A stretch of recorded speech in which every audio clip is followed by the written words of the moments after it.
Now what is pith and medulla, for example?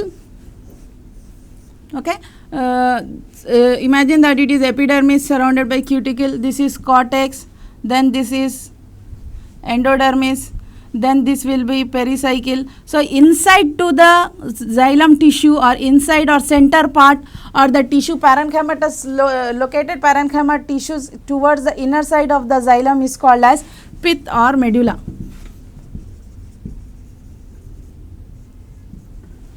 Okay, now these are the tissue towards the inner side parenchyma cells which are present inside to the xylem is called as pith or medulla. In stem, these are very frequent in occurrence, and in roots it is limited. Example, in Helianthus,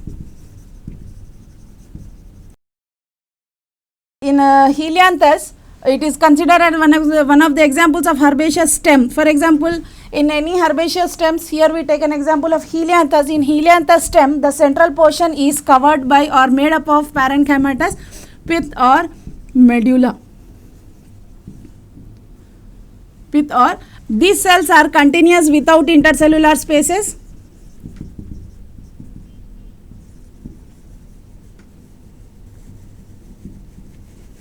These are stretched longitudinally.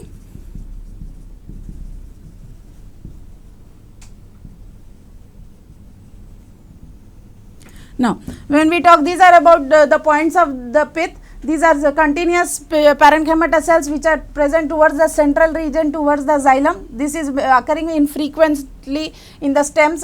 In roots, you will see the occurrence of the pith or medulla in a limited order, and in Helianthus stems, you will see the presence of central portion which is parenchymatous. It is called as pith. Now, these cells are normally usually these cells are isodiametric cells without any intercellular spaces. These are stretched longitudinally, and these give these pith or medullary rays consist of starch grains,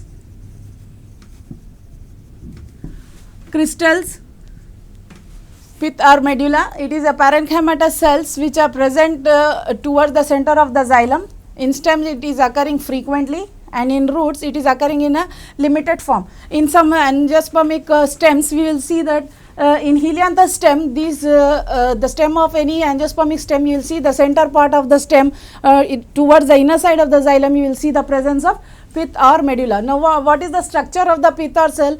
The cells of the pith are isodiametric in nature, and these are without intercellular spaces. Now, these are stretched longitudinally in some cases, and these are consisting of starch grains, or we can also see them some crystals present, and these are also having the presence of some ergastic substances which are may be present in the pith or medulla. Now, when we talk about pith, we are supposed to talk about the functions. What are the functions of pith or medulla? There are only two functions of pith or medulla, that is, it stores food material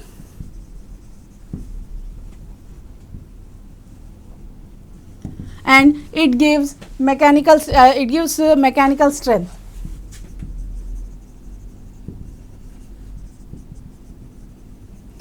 So, there are the two major functions of pith or medulla, that is, it stores food material and it gives mechanical strength to the plant body. So, the next section of fundamental tissue system you have is medullary rays.